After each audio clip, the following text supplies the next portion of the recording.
Shalom, selamat pagi, siang, sore, malam. Saya Ragu Lewe dan selamat datang di New Wine International Church Wisdom Series. Jadi di Wisdom Series ini kita akan membahas banyak hal yang praktis tentang kehidupan, tentang bagaimana membangun hubungan, tentang bagaimana kita menjadi orang lebih baik dan bagaimana kita hidup sesuai rencana Tuhan. Dan karena ini bulan Februari, maka nggak ada salahnya kalau kita bakal membahas tentang relationship sedikit demi sedikit. Saya bakal share sedikit tentang PowerPoint-nya. Dan sebelumnya saya harus jelaskan dulu, what is wisdom? Dan judul kita hari ini bakal bicara tentang the best relationship yang terbaik. Nah, tapi sebelumnya kita perlu mengerti dulu, what is wisdom? Apakah itu hikmat? Supaya teman-teman atau saudara yang mendengar ini bisa mengerti bahwa ini adalah sesuatu yang relatable bagi kita semua. Oke? Nomor satu, kita harus bedakan antara pengetahuan dan hikmat. Knowledge and wisdom. Apa itu pengetahuan atau knowledge? Di dalam bahasa Indonesia artinya kemampuan, pengertian atau kebiasaan atau informasi atau maklumat yang diketahui dan dimiliki seseorang. Pengetahuan bisa berarti sesuatu yang kita tahu di satu bidang. Mungkin seseorang bisa punya pengetahuan di bidang musik, pengetahuan di bidang manajemen, pengetahuan di bidang akuntansi, pengetahuan di bidang bisnis, dan kita juga punya pengetahuan di bidang permainan gitar. Entah itu praktis atau entah itu pemikiran kritis, itu semua masuk kategori pengetahuan. Nah, tetapi ada satu lagi namanya hikmat atau wisdom, yaitu apa itu? Penggunaan suatu pengetahuan dengan benar. Kenapa? Karena seseorang bisa punya knowledge, seseorang bisa punya pengetahuan, tapi tidak tahu cara menggunakannya. Contoh, seseorang bisa punya namanya pisau, tapi seseorang tidak tahu kapan dia harus menggunakan pisau. Seseorang bisa punya iPad, yaitu di iPad itu ada knowledge-nya dia. Tapi nggak semua orang mengerti bahwa nggak bisa sembarangan pakai iPad, especially pada waktu lagi jam sekolah dan lagi nggak diperbolehkan. Nah, poin saya lagi gini, pengetahuan tuh bicara tentang bagaimana kita bisa melakukan sesuatu. Bagaimana kita bisa main pedang, bagaimana kita bisa memasak, bagaimana kita bisa bicara yang pintar, bagaimana kita bisa berkomunikasi atau public relation dengan baik, bagaimana kita bisa main gitar dengan baik. Tapi hikmat berbicara tentang kapan atau bagaimana kita melakukan dengan benar. Kita bagi hikmat bicara bagaimana kita bisa menggunakan kemampuan bicara kita untuk hal yang baik, bukan cuma untuk hal yang buruk. Jadi untuk semua ini membutuhkan hikmat. Makanya yang bakal kita bahas itu di sini. Tentang bagaimana tentang hikmat, especially kita akan bahas tentang relationship. Nah, saya nggak bakal bahas lama-lama, saya bakal bahas dari ayat dulu. Yohanes 17 ayat 21, supaya mereka semua menjadi satu sama seperti engkau ya Bapa dalam aku dan aku dalam engkau, agar mereka juga dalam dunia, supaya dunia percaya bahwa engkau lah yang telah mengutus aku. Jadi ini adalah doanya Yesus tentang bagaimana agar murid-muridnya menjadi satu. See, here goes the point. Menjadi satu dan satu adalah dua hal yang sangat berbeda. Satu itu bicara satu, cuma satu, ya. Misal sisir cuma satu. Tetapi menjadi satu itu berarti sebenarnya banyak. Berbagai macam background, berbagai macam jenis. Tetapi mereka bersepakat dan memilih untuk menjadi satu. Kalau kamu satu, kamu tidak butuh perjuangan. Menjadi satu butuh perjuangan, butuh pengorbanan. Tidak, bukanlah hal yang mudah. Tidak mudah sama sekali. Nah, ini bicara tentang bagaimana murid Yesus. Kenapa? Karena menjadi satu itu butuh kesepakatan dan keberanian.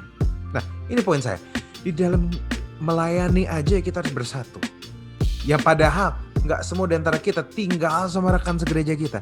Apalagi dengan partnermu. Entah partner kerja atau partner membangun hidup. Entah teman kerja, entah teman hidup. Makanya saya juga membahas sedikit tentang relationship, especially yang masih pacaran. Ini sesuatu yang sangat penting. Kenapa? Karena pada waktu ayat ini muncul memang untuk bicara tentang murid Yesus, tapi bukan berarti nggak relatable juga sama relationship kita. Kenapa? Karena semua relationship kita perlu belajar untuk menjadi satu. Menjadi satu itu nggak mudah. Kenapa? Karena nomor satu kita harus ngerti bahwa semua hal bisa dipermasalahin. Nggak usah dua orang berbeda. Nggak usah satu gereja, satu keluarga, kakak dan adik dari rahim yang sama, dari ayah yang sama aja bisa punya kebiasaan sangat berbeda dan bisa jadi berantem gara-gara kebiasaan itu. Satu mencet odol bisa dari tengah, satu mencet odol dari belakang, Satu tutup WC harus ditutup, satu WC harus dibuka, satu berantakan, satu rapi, satu sukanya teratur, satu sukanya berantakan, satu sukanya suka-suka. Kalau mau jadi masalah, semua bisa. Makanya kalau kita mau mengerti baik-baik untuk menjadi satu, especially dalam relationshipmu, itu kau harus mengerti bahwa semua hal bisa jadi masalah. Tergantung bagaimana kita untuk bisa melihat yang mana yang harus dipermasalahin, yang mana yang harus tutup mata. Ini ada dua hal yang sangat penting. Nah, nomor 2, luka itu biasa. Saudara tahu nggak, pada waktu saya pasang-pasang, saya dulu suka main puzzle. Saya suka pasang-pasang puzzle ini, dan puzzle ini dia adalah potongan dari banyak gambar yang kemudian harus disatukan. Dan ini menarik, tahu nggak sih? Puzzle aja yang sudah didesain untuk saling menyatukan aja, pada waktu dimasukin ke bagiannya dia, itu bisa ada gesekan. Nah, poin saya gini, puzzle aja bisa begitu, apalagi manusia. Ini yang kita perlu pegang baik-baik, ini yang kita perlu hadapi baik-baik. So, pada waktu saudara atau teman-teman di dalam satu hubungan, entah kau pacaran, especially kalau udah menikah, pasti lebih tahu. Apalagi di dalam gereja, di dalam manapun, kau harus mengerti bahwa luka itu biasa. Puzzle aja bisa bergesekan, apalagi kita. Di setiap gesekan ada yang cuma bergesek, jadi merah, ada yang menyebabkan luka. Jadi kita harus mengerti bahwa luka itu adalah sesuatu yang biasa di kehidupan kita, dan kita sebenarnya tidak perlu terlalu mempermasalahkan hal itu. Nah, makanya poin saya adalah saat kamu bergaul dengan banyak orang, luka itu bisa biasa, dan kita harus mengerti bahwa tidak semua orang memang sengaja melukai kita. Bisa aja karena memang mereka nggak sengaja, bisa karena sengaja, bisa karena memang perbedaan karakter, bisa karena memang kebetulan puzzle-nya lagi nggak cocok, itu bisa. Makanya yang ketiga, kita harus ngerti, mengatur ekspektasi itu penting. Kita harus bisa ngatur hati kita. Kita nggak bisa kontrol orang, kita cuma bisa kontrol perasaan kita cuma bisa kontrol hati dan pikiran kita. Dan kita harus mengerti bahwa mengatur ekspektasi, bahwa semua orang bisa saja melukai, adalah sesuatu yang sangat penting. Makanya setiap kali saya melayani, saya tahu bahwa semua orang yang datang itu akan bisa berniat, dan walaupun dia nggak berniat sekalipun, bisa melukai saya. Makanya saya udah harus jaga dan siap-siap. Nah, kenapa? Karena seringkali kekecewaan orang terjadi bukan karena ada orang yang bermasalah, tapi karena ekspektasimu atas orang itu yang terlalu tinggi, sehingga pada waktu dia bikin masalah, itu ada gap yang cukup besar di dalam hatimu. Makanya mungkin ekspektasimu segini, realitanya segini. Kamu sudah expect dia untuk begini, untuk melakukan banyak hal yang gagah perkasa dan luar biasa, mengeluarkan banyak hal yang keren, tapi dia ternyata cuma sampai level sini. Seginilah kecewaan.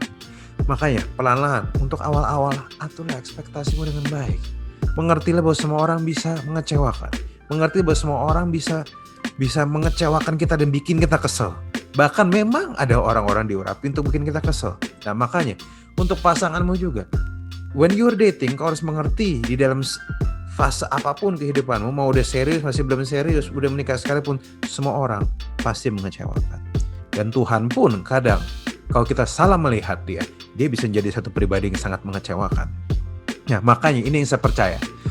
The best relationship is between two good forgivers.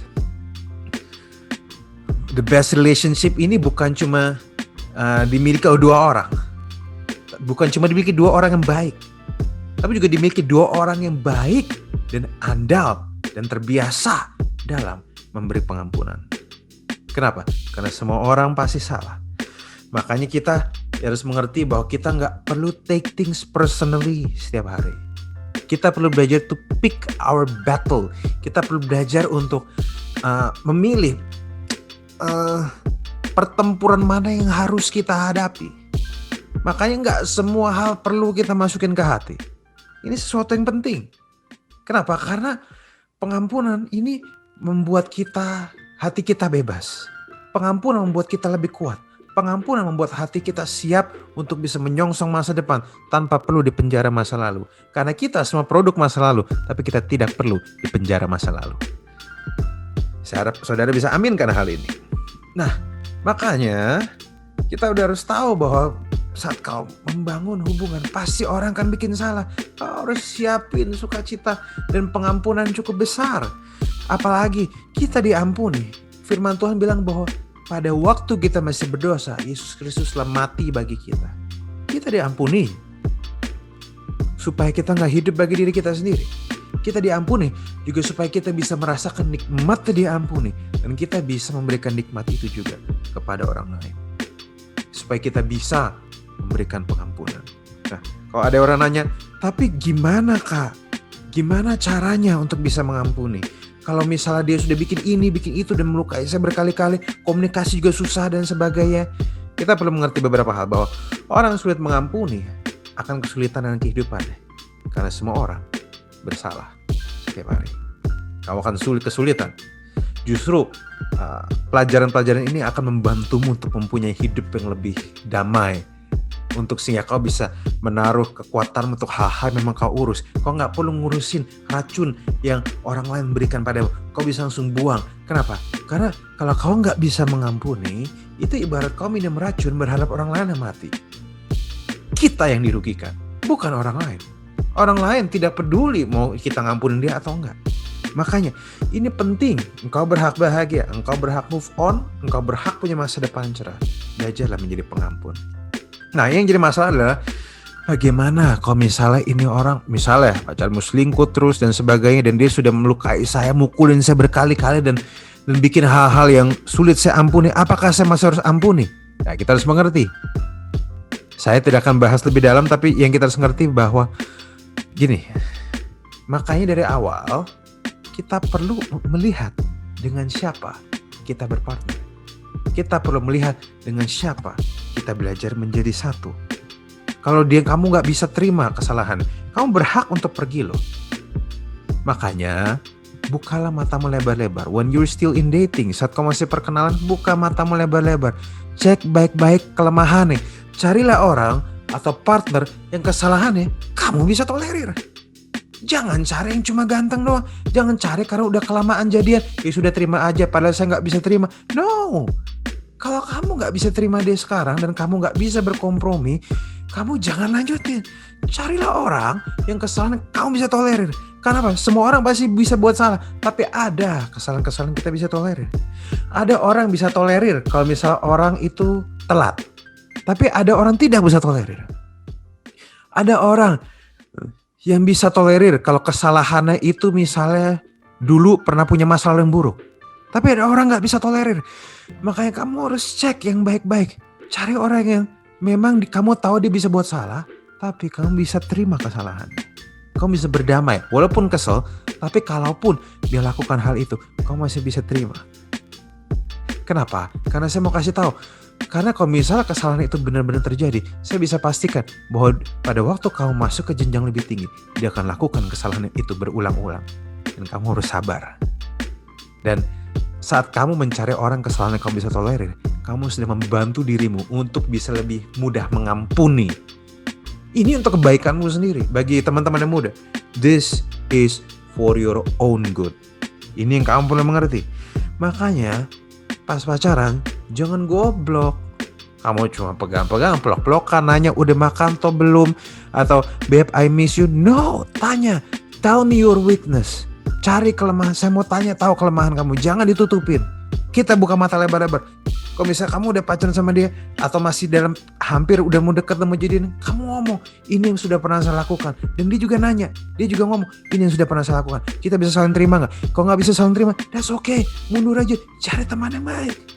Kamu lebih efisien, kamu efektif, kamu nggak perlu terluka karena hal bodoh. Makanya yang penting itu harus diomongin. Jangan kayak nggak penting cuma babe I miss you gitu-gitu doang diomongin. Kalau nanya kamu udah makan belum? Hey, nggak usah pacar. Mamanya juga bisa begitu. Jadi orang yang lebih baik. Nah makanya beberapa hal yang question yang mungkin bisa membantu kita sebagai refleksi dari Wisdom Series ini, dari konten ini. Nomor 1, apakah saya tahu semua kelemahan? Kelemahan partnermu, kelemahan partner kerjamu, kelemahan pacarmu, kelemahan calonmu. Kamu udah tahu kelemahannya belum? Kamu tahu semuanya belum? Pastikan sebisa mungkin kamu tahu semua kelemahannya. Yang dia bisa ngomong. Supaya kamu tahu kira-kira kamu harus ekspektasi seperti apa. Nomor 2, apakah saya tahu manusia sulit diubah? Manusia sulit diubah. Jadi kalau ada orang ngomong sama saya, Kak gimana cara supaya dia berubah? Kamu ngimpi. Karena kalau dia aja nggak bisa, kalau dia nggak berubah, dia tidak akan bisa berubah gara-gara kamu. Kalaupun dia berubah, begitu kamu putus dari dia akan balik ke kehidupan yang lama. Saya mau kasih tahu, gara-gara motivasi dari diri sendiri aja orang kadang susah berubah. Apalagi dari orang lain. Perubahan, gimana pun, harus dimulai dari dalam. Kamu tidak bisa ubah dia. Kamu bisa influence dia, kamu bisa pengaruhin dia, kamu bisa konfront cara berpikirnya dia, tapi kamu tidak akan bisa mengubah dia. So, kalau kamu nggak suka apa yang kamu lihat, mendingan kamu mundur. Nomor 3, apakah dia yang bermasalah atau memang ekspektasi saya terlalu tinggi? Kalau misal ada di antara kalian lagi dalam trouble dalam relationship, ini pertanyaan yang baik. Memang dia yang masalah atau memang ekspektasimu terlalu tinggi? Apakah kamu mau dia jadi prince atau princess gitu? Dan kamu padahal dia bukan. Padahal dia orang yang bisa buat salah. Nomor 4, kelemahan dia yang mana yang kamu sulit terima? Bisa gak dikompromikan? Kelemahan mana yang dia sulit terima dari saya? Bisa kompromi atau enggak?